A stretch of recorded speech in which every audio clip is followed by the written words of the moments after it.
One, because there are many, of the greatest lies the devil ever told, and actually have a legion of people who go around to this day convincing others that it's the truth, is that there's nothing that you can do, no matter how vile, disgusting, demonic, hateful, disobedient to God it is. All you got to do is repent. Say you're sorry and you'll be forgiven. Now, there are three great pretty popular examples of how and why that is not true. You have Adam, you have Eve, you have Satan. Now, what was it about them that, they couldn't repent or say they were sorry? At the end of the day, it really don't matter. Those are examples of why there are some things you can't come back from. You can't go shuck and jive with the devil. Have a good old time. Sleep with him, lay in bed with him, party with him, make sacrifices to him, make deals with him. Then run scared when he comes to collect and shit gets serious and he want to go raw or whatever the case may be, while you laying in bed with him and be like, I ain't feeling this. Jesus, I'm sorry, my bad. I ain't with this shit. Jesus, save me. God, my bad. I made a mistake. I'm sorry. And then God gonna be like, I knew you was gonna come back. I knew you was gonna come back. I wrote that in there for you to do. Y'all some fools if you think that. You really think you're that special to where you can blatantly disobey God, disobey the Bible, the laws, and, every warning, examples. Know that you can actually know is wrong. Do it anyway, and you're going to be forgiven. That's a lie the devil has told and convinced people.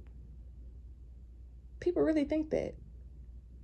They think that because Jesus died on the cross, he wiped away all the sin.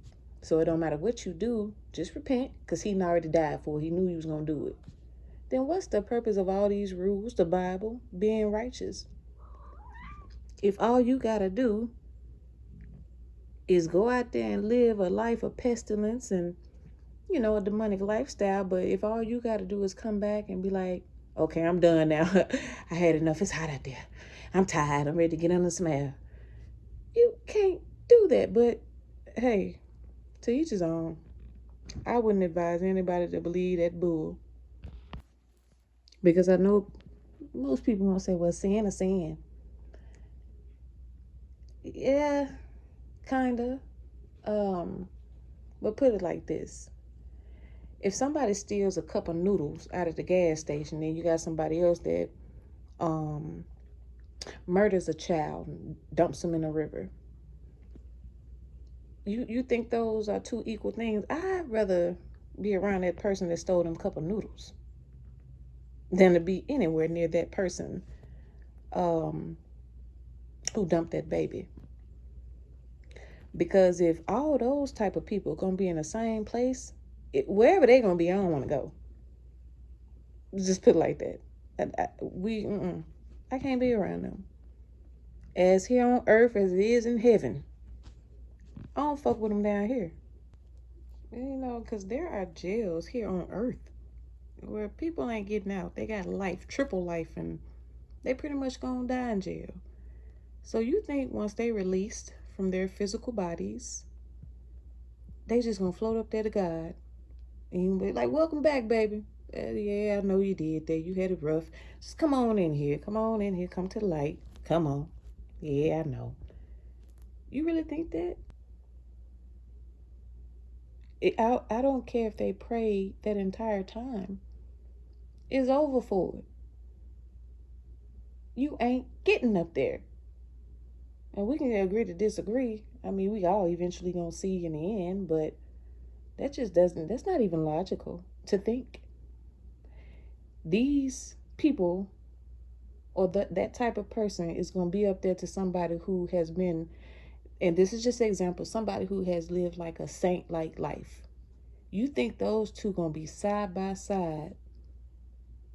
Someone who lived righteously their entire life, and the other one who lived demonic their entire life, but the last year they got right with God. So they put in that 1 year of work, and the other person put in a lifetime of work, and both of them just gonna go to God. Mm-mm-mm. Okay. So somebody who took a life to protect themselves, to protect their family, versus someone who does it for fun because they enjoy the screams, the gruesomeness of it, the details. You think if they're both right there standing in front of God, that God is going to show the one who does it for fun and get enjoyment out of it, God is going to show that person more mercy over the person who did it to protect their own life? Or do you think God is going to look at them as the same, even because they both took a life? They both took a life. They both sinned in the same area under two different circumstances. You think they gonna be on some twin shit like both y'all come in? What up? I mean, I don't even want to get ignorant like that. Man, y'all better start using your mind, your body, your soul, the senses God gave a bird. Cause just cause you a fool and would allow somebody in your space or in your life after doing something like that, betraying you, that don't mean God work like that. You the fool, not God.